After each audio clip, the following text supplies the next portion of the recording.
Welcome, South Korea, and thank you for joining us for Design Live. With everything going on in the world these days, we appreciate you joining us for what we hope will be an inspiring and thought-provoking event for you and your colleagues. My name's Mark Davis, and I'm part of Industry Futures within Autodesk Research. And today, I'd like to start by asking you a question. Have you ever wondered what it might be like to have a superpower? Since this is Design Live, what about a design superpower? Generative design is one of a new class of tools that you simply must explore to reach your potential as a designer.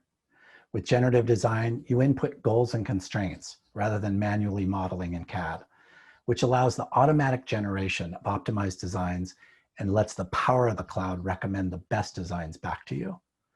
It's these new types of technologies that leverage machine intelligence, but also human capabilities perhaps you didn't even know that you had. I'm a designer too.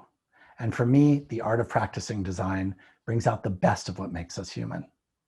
In fostering a more powerful relationship between humans and machines, we want to amplify what human designers do best: imagine, bring dreams into reality, pass down stories, and share experiences. So let's explore together how we might activate our own design superpower.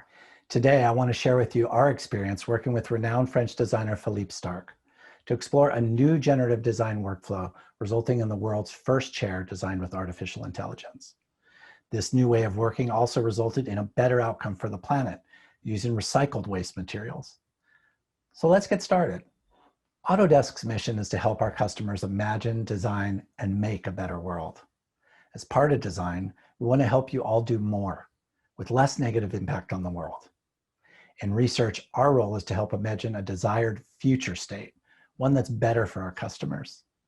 So today, as we think about developing your own design superpower, let's reflect on a few questions. The first is, how might we foster a more collaborative relationship between humans and machines? At Autodesk Research, we work with JPL, the Jet Propulsion Lab, to help pursue a new disruptive design process for a different kind of spacecraft, one that met exponential requirements for mass versus strength, allowing more scientific experiments to travel on board into deep space. The iterations between high-performance computers and NASA's best scientists discovered a whole new horizon of design freedoms. The second question, how might we create affordable, sustainable housing with less negative impact? Van Wijnen is a family construction business in the Netherlands, which builds affordable net zero energy housing. We use generative design to push their capabilities further. And how might we leverage automation in a way that promotes human learning? With MX3D, we help to harness the power of Internet of Things and robotic additive manufacturing to create smarter bridges with generative design, leading to more generalized knowledge of bridges and how they perform. Just imagine how that might help our customers future-proof the world's infrastructure. Finally, how might we reduce waste, conserve energy, and still improve on functionality? In research, we worked with Volkswagen Group to reconceptualize several components of its vintage VW bus, retrofitted with some of the leading edge technologies, creating a unique vehicle concept that combines Volkswagen heritage with futuristic technology. The bus was converted into an electric vehicle, and the weight savings using generative design helped to propel it down the road further with greater range per charge. But what do we need to fuel this design methodology? To realize better outcomes using technologies like machine learning and artificial intelligence, it requires data, lots and lots of data. If you look at the world today, the amount of information we're bombarded with is increasing exponentially with no end in sight. And that's the good news. Plenty of data is now available. Bad news is that human beings can only hold a limited amount of information in our brain. This is where generative design comes in. Using the data all around us, we can explore how to generate energy more efficiently, how to predict maintenance more accurately, and even how we can maintain our own personal health. But now back to my story about working with Philippe Starck. Talk about design superpowers. Whether you recognize his work from interior design, architecture, or even yacht design, he's a master of design and one of my design heroes.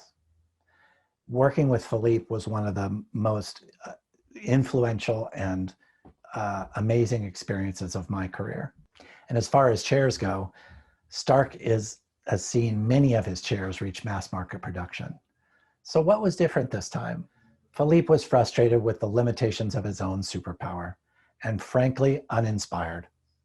Despite having created more chairs than anyone in history, he was searching for a breakthrough in his own imagination and against his own biases to design and make the most minimal chair possible.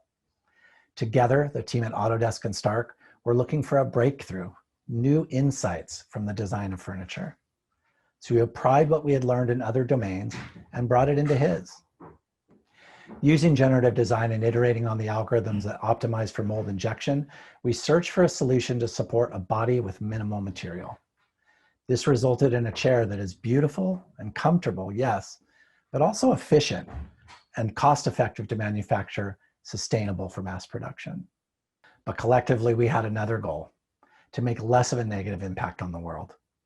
Stark and Cartel were able to give us insights into their proprietary mold injection process, which we input into generative design algorithms, and to help improve on the manufacturing performance, all the while improving its impact on the environment. As a superpower, think about it. If we can gather this level of insight from the design of one chair, can you imagine what we could learn from all the things we design and make? Having described the loading conditions, we use generative design to explore the entire solution space and discover thousands of options that all met our design requirements. The team at Stark explored several of these options before choosing this particular design as the most interesting direction to pursue. Then we looked at a few hundred more variations on that. This is the superpower that you can now bring to your own practice of design.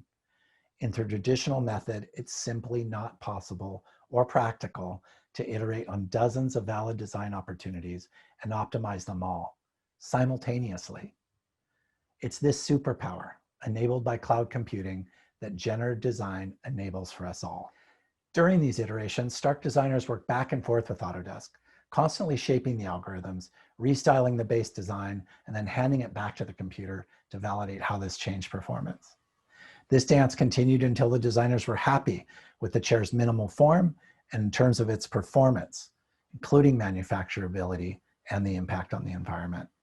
Currently, the AI chair is being manufactured in Cartel's factory outside of Milan, Italy. They were able to develop a workflow to use uncontaminated production scraps from their other products in production to injection mold this chair. This gave us insight into how the injection molding process works, how fiber reinforcement process can be optimized, and how scrap material from other production can be used as raw material for these new chairs. Generative design was able to give Philippe Stark and his team a clear line of sight from the initial ideas for a new chair all the way to final mass production in the most sustainable way possible. Cartel and Stark had worked with each other for decades on many of his chair designs to take them into production. So once we landed on a final design, Cartel joined the collaboration to manufacture the chair and put it into production. Even with this rich heritage of furniture production, this will be the first time in Cartel's 70-year history of furniture production they've been able to produce a chair using 100% fully recycled material. That's quite an accomplishment. So I'll ask, what will you do to develop and build on your design superpower? With your new superpower, what will you reimagine? A new, more economical and more sustainable process to create beautiful, sustainable housing?